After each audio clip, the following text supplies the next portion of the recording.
Imperial War Museum North, which has been recommended to us.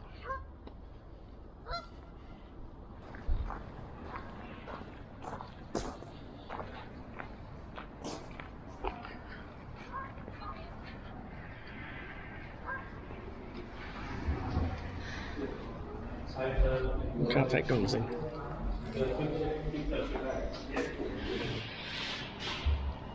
So we've come into the War Museum now. It's free entry. We've paid for a guidebook though. And this is the Tower of London poppy sculpture.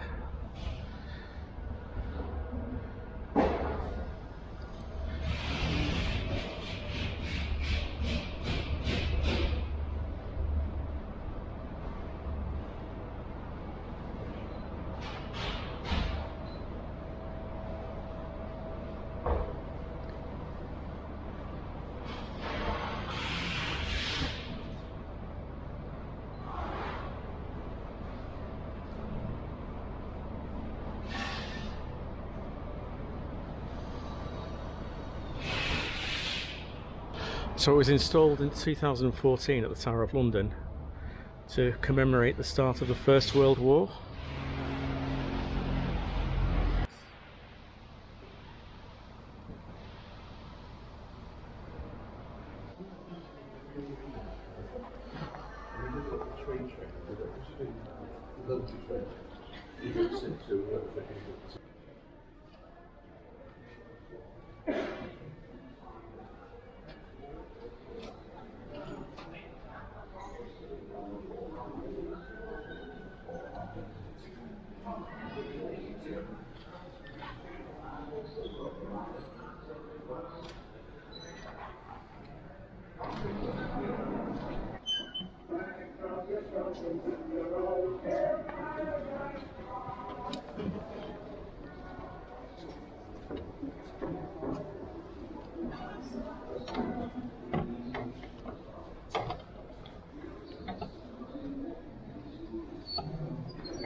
Smell like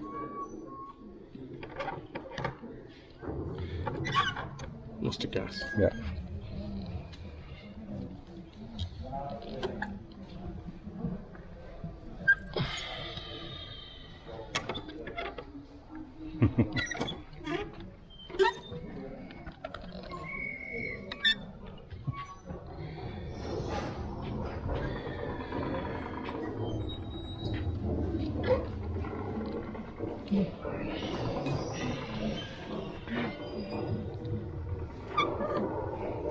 I'm good at this, mate. Lusitania. Yeah. That's what brought the Americans into the world. Is it? Yeah. I say, is it? I should know that. I did history at school. So this is Chilwell in Nottingham. Women munitions workers at the National Shell Filling Factory at Chilwell.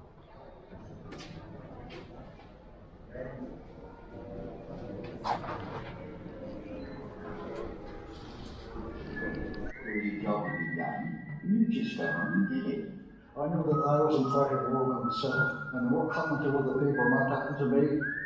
If you survive there, you survive anything.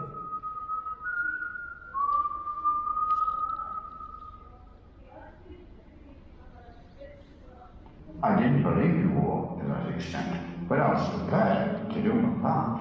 I just thought that I'd like to go and fight for the country. This was the thing. You were proud of your country, you do the best you could for it. I just felt that all the young fellows of that age were volunteering and I thought it was my job to do the same. I had a certain amount of love for the mother country, but I wanted the adventure. I had to be in it. Many of us have given our own ages to join me. The sergeant said, "How old are you?" I said, "I'm 18 and 1 month. He said, "You mean 19 and 1 month?" So I thought, I said, "Yes, sir." He said, "Right, sign here, please." He asked me how old I was, and I said I was 16 in March. Oh, he said, "You're too young. You've been a great time, and have a birthday." In my mind, I wondered, shall I ever come back?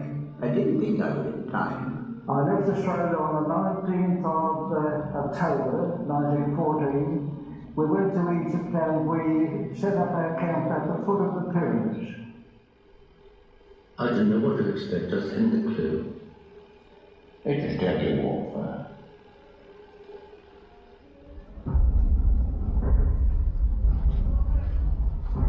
You always went into the line prepared to use your rifle immediately. That's when you rigid orders. No talking whatsoever, keep your head down. Single fire, no smoking. The captain would then direct you right to the front trenches. Our neighbourhood was divided by no man's land, a sort of iron curtain, beyond which were bogeymen, who would kill you if they ever saw you. It was one of the most desolate looking places.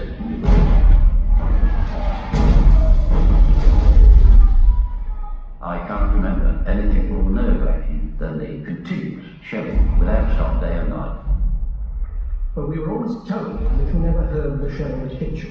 The shrapnel shell would burst in the air and the spray bullet sounds below, as if they're from a shotgun.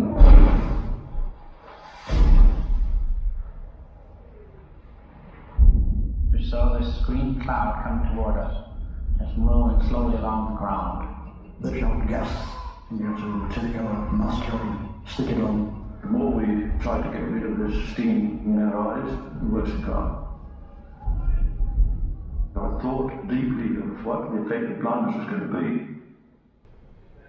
IWM North is about people and their stories, and how war continues to shape and change all our lives. We hope this big picture show has inspired you to explore the museum further. You can see more of the Imperial War Museum's extensive collections in the displays around you. This is a 1982 Trabant Deluxe estate car. The Trabant was manufactured in Eastern Europe during the Cold War. The waiting list to get hold of a new Trabant was usually about 15 years. But because the owner of this one, Klaus Ackermann, was a key worker, he got his car after only 6 years of waiting.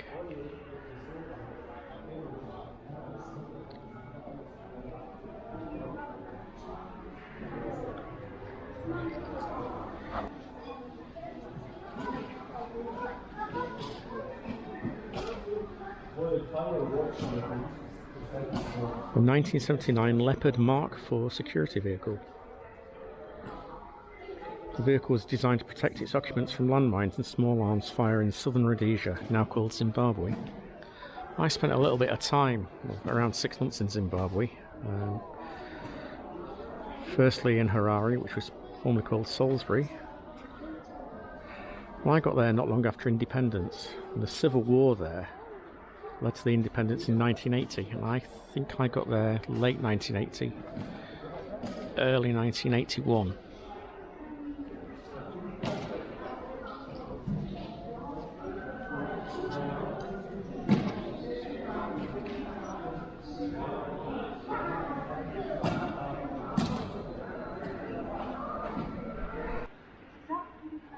Infantry tank Mark V, Matilda II, the most successful tank in the opening campaigns of the Second World War.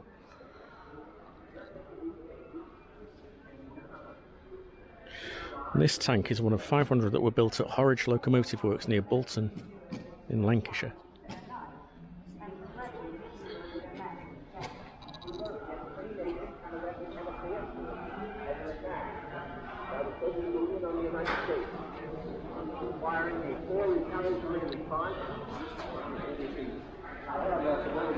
Onto the nuclear attack warnings now.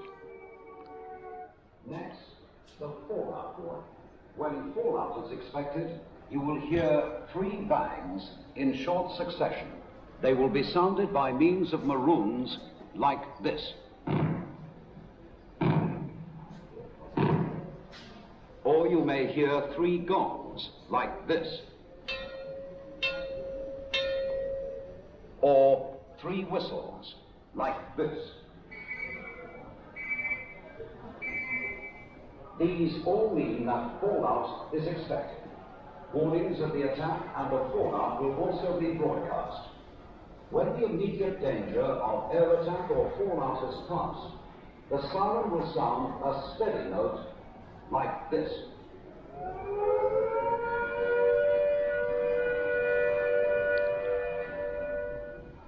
If you cannot reach home in 10 minutes, take cover in the nearest building.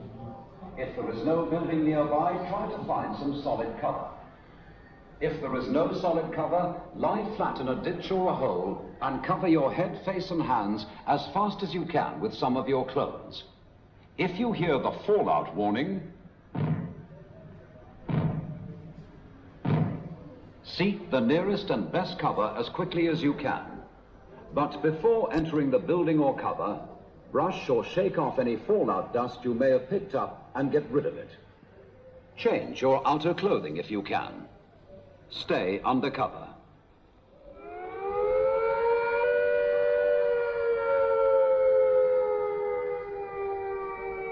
The most widespread danger from nuclear explosions is fallout.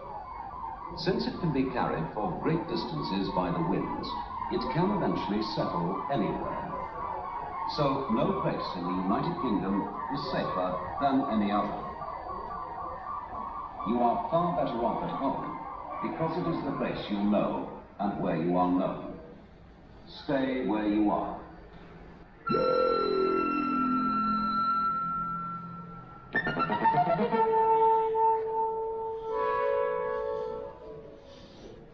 Do you remember those adverts in the 80s? Yes. Yes, so do I.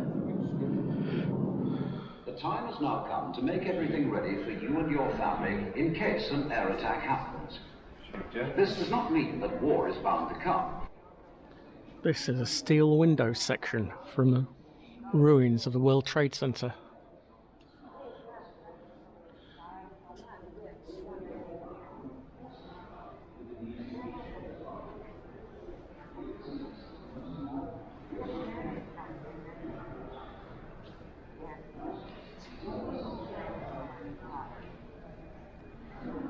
And you see something up close like that, it makes you realise the power of the destruction.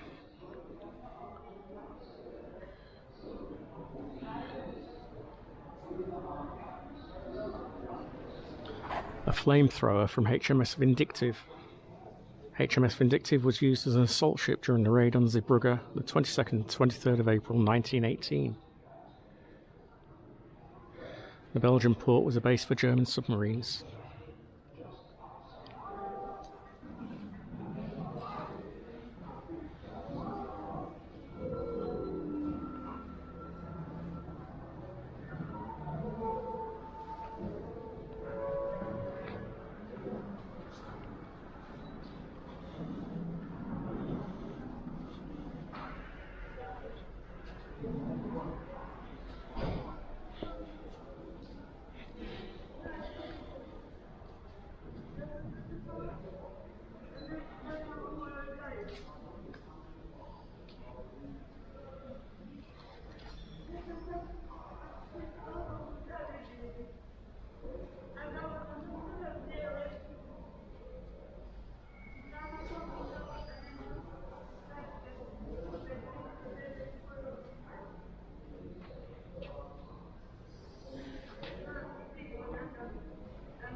This is the ukulele that was made by Tom Boardman, who came from Lee, just down the road between here and Liverpool. In 1941, he was sent to Singapore with the British Army to help defend Singapore from a possible attack from the Japanese. We've got some photos here of Tom in Singapore. You see his standard army accommodation, 5-star, and the regular seating arrangements, upturned fire bucket. But Tom, you see, in his summer clothes and the sun's shining, he's singing away. This photo here of him is similar, with a local chap who helped them in the camp. And it's happy days because there's no Japanese at this point. But then on the 8th of December, at the same time that the Japanese attacked Pearl Harbor, they came into northern Malaya.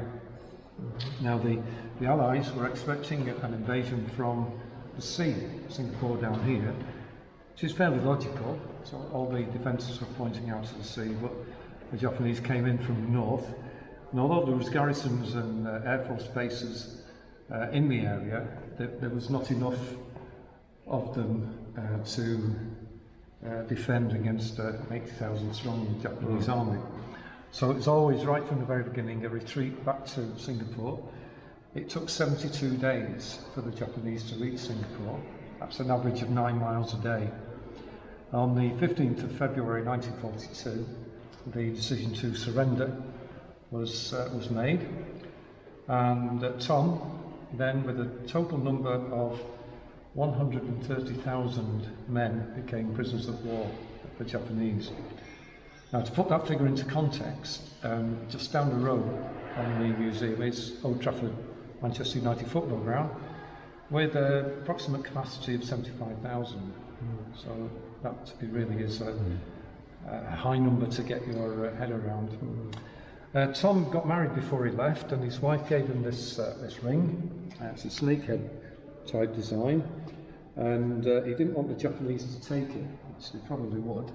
So he hid it in a barrel of soap, kept it there for 3.5 years. The amazing thing is that Tom survived 3.5 years as a prisoner, but Tom said, in his own words, that his greatest achievement was bringing this back home. In the mayhem, he lost his ukulele, so he decided to make one, and he started off by drawing this template with precise measurements, and this table here is the spacing between the frets on the neck of the ukulele. So, how did he make it? Well, coming back to the exhibit, the wood he got from boxes that were arrived with comfort boxes from the Swiss Red Cross, as they were allowed to drop in these boxes with comforts containing things like tobacco, chocolate, maybe the odd bit of medicine, maybe even a bar of soap. But the Japanese took the contents for themselves because they didn't recognise the Geneva Convention, and threw away the wood, which Tom was able to salvage and put together. Now, we're not sure what woodworking tools he had, but I think you'll agree he did a pretty fine job of in adversity. In adversity, yeah. The four dots on the neck of the ukulele, that's plastic that he took from his toothbrush. And I think he melted the plastic into little grooves that he scoured out of the neck. The 4 tuning keys at the end, you'll notice they're identical. They came from a clarinet. And in Tom's notes, he said that he somehow put that together, or those together, with the gearing of a mandolin. So the combination of those things means that when you turn those keys, it takes the tension in the strings. The strings are made of copper wire that came from the telegraph system. And it's still the original copper wire. So when that was finished, Tom had his music back, and he was able to raise his morale and the morale of the men around him. And in the various camps, there was not only musicians like Tom, but there were singers and actors, even magicians and comedians, and together they formed concert parties, and that's where Tom flourished in his as his time as a POW.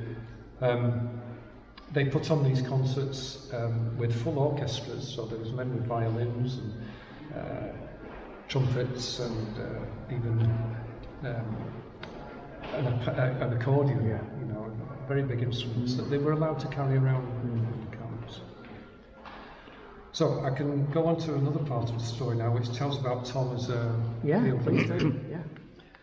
The Japanese wanted to build a railway between the Thai railway system, which went from Bangkok to Singapore, to connect that with the Burmese railway system between this place, Yi and Rangoon.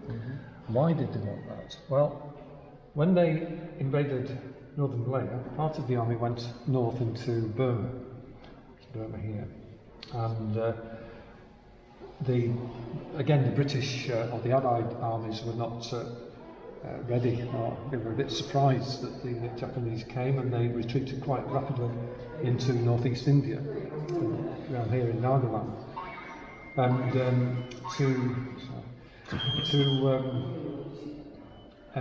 press home that advantage, the Japanese decided to send more men and material up into Burma. They could have gone by sea, but the Battle of Midway, at the Battle of Midway, they lost some of their battleships and heavy naval escort, so they couldn't provide an escort to merchant shipping, which was carrying the men and material up into Burma. Also, they would be prone to attack from the air force bases in India, so it was odds on that they would get attacked and lose vital equipment. So they decided to build a railway. It's 415 kilometres from end to end, and it took them 15 months to build it. They did that by sending 60,000 prisoners from Singapore, Tom was one of them, and also 200,000 Ramusha. And these were civilians that were recruited from the Tamil population in Malaya and throughout Southeast Asia.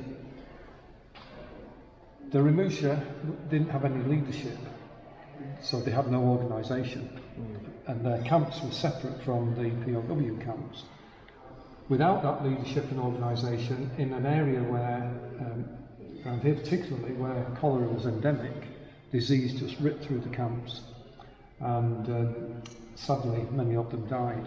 The death rate is at least 50%, but we don't know because there's no records. Amongst the POWs there was more organisation, and although they were susceptible to disease, the death rate was a lot less than the Ramusha. Tom was sent here to Wampo. This is a viaduct. Their job was to blast away the cliff face, make a platform, and then build the viaduct on top of that. It's about 500 yards long. This first photograph is one that Tom took when he went back on a pilgrimage in the 1980s. This is a more recent one that I took about 4 years ago. It's still in use today, and there's trains, about 4 trains a day going back and forth over it. The records show that it took 2,000 men 17 days to build the viaduct, which is remarkable. But when it was built, the Japanese started to send men and material up into Burma, and by the end of 1943, early 1944, they were pressing up into this area of northeast India in an attempt to take India from the British Empire. But they met the British at Impal and Kohima, and they were decisive battles in the war, Southeast Asia War, because the Japanese lost these battles. They were unprepared for losing, so the only thing they could do was to retreat back down through Burma to Rangoon and back along the railway. This was in the end of 1944, early 45. To defend that retreat, because by now the RAF was sending bombing missions over to Thailand, and incidentally, not many people know that Thailand actually declared war on Great Britain in January 1942. No, I didn't know that. And so this railway was a legitimate target for air raids. To defend this retreat, they decided to build airstrips one of which was at Petchebury. They sent Tom and 3,000 men in February 1945 to build this airstrip, which was completed by August 1945. But then the Americans dropped the bomb on Hiroshima and Nagasaki and forced the Japanese to surrender. So Tom, then and all the prisoners, then became free men. And to celebrate that liberation, they put on a concert. This poster here is a copy of the poster that was advertising the concert. Now, there was no alcohol, but there was plenty of tea. So a brew up and sing concert. Shortly after that, Tom flew from the airstrip that he hoped to build, Petchebury, up to Rangoon. By now, the British had recaptured Burma and set up rehab centres in Rangoon to get the men well enough and fit enough to travel back to England. Tom was relatively fit. His notes say that he had 32 bouts of malaria and he had beriberi, which is a vitamin deficiency, which can be fatal. And everybody had had dysentery for 3.5 years, so that was a given. But Tom came home on the first boat back to England, and he arrived in November 1945. And he just got on with his life after that. He was very good at sport. He had a good job in management, and in 2004, just after the museum here opened, he and the family decided to donate the ukulele to the museum. And when he came in, we asked him if he could play it and give us a song, which of course he did willingly, and very fortunately we recorded him. Oh, excellent. So I just want to cut there, and get my wife is a Thai lady anyway, so I go back quite often. And I was there last month at the viaduct, so I recorded a train going across it with Tom's song. So just bear with me. Okay.